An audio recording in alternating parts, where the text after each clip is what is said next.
بسم الله الرحمن الرحيم. معكم محمد من تكنو اب. النهارده هنتعرف على طرق ازاي نحمل فيديو من اليوتيوب على الجهاز. تمام، عندنا 3 طرق. اول حاجه الاداه ديت برنامج هو يعني حوالي 32 ميجا، او لو فتحناه بعد ما نعمل له سيت اب هيظهر لنا بالشكل ده. دي اول طريقه هنشرحها سريعا.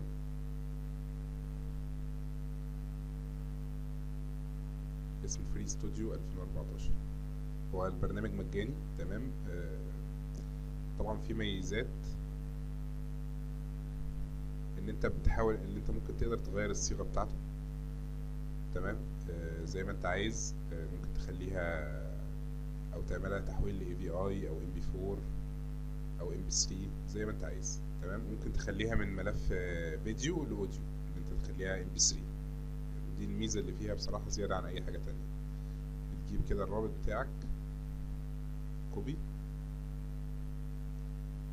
تعمل بسط. تمام، هو بيربط مع نفسه، بيعمل تشيك عليه وبينزله زي ما قلت اهو. تمام، تضغط هنا على المثلث ده. تمام، ويبتدي تحميل معاك. دي اول طريقه معانا. الطريقه ديت بس بتحتاج ان انت تعمل سيت اب للبرنامج. برنامج خفيف جدا، ما بيستهلكش من الرامات او البروسيسور كتير. تمام، ايه تاني طريقه؟ تاني طريقه البرنامج ده اسمه SF هيلبر.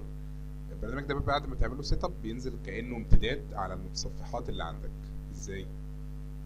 انا عندي الفيديو اهو هنا. تمام، بعد ما بنعمل له سيت اب بيظهر بالشكل ده يا جماعه، العلامه اللي هي الخضراء. تمام، بتعمل داونلود هنا. اختار طبعا الكواليتي اللي عندك. لو 720 HD بتبقى الملف حجم الملف 9 ميجا، لو على 360 بيبقى حجم الملف 6 ميجا. هو ما جابش 720 ال HD ده من عنده، ده هو اقصى حاجه عنده في الكواليتي 720. تمام، يعني لو فيش 720 هو هيحمل لك اكتر حاجه واللي اقل منها على طول. ميزه الاكستنشن ده ان هو ما يعتبرش برنامج نازل على الجهاز. ما بتاخدش رابط ولا اي حاجه، ده انت في ساعتها على طول بتعمل كده، تضغط عليها بينزل لك التحميل في المتصفح نفسه. تمام، طبعا بتختار ما بين الصيغتين دولت MP4 و MP4. ولكن البرنامج الاولاني ممكن تحول من الفيديو لاوديو. تمام، وفي صيغ تانية كتير، ولكن طبعا اكتر صيغه بنستخدمها هي ال MP4. تمام، كفيديو. تاني حاجه وطبعا افضلهم مع الاطلاق انترنت داونلود مانجر. تضغط عليه. طب هو بينزل ازاي الاكستنشن ده؟ بتيجي من على الاكستنشن اللي عندك اللي هي زي ما انتم شايفين اهي.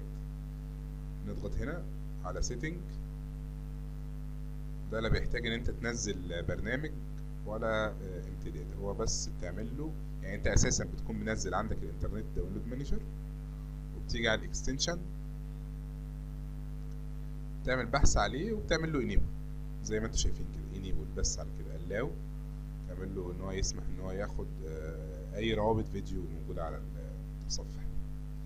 تضغط هنا داونلود ذيس فيديو، بيديك كل الصيغ بتاعتها 240 720 كل ده MP4 3G زي ما انت عايز. 3G طبعا اللي ينفع الموبايلات اكتر حاجه. تمام، اتمنى اكون قدمت فيديو بشكل كويس. متنسوش تعملوا لايك وشير ان شاء الله. شكرا ليكم.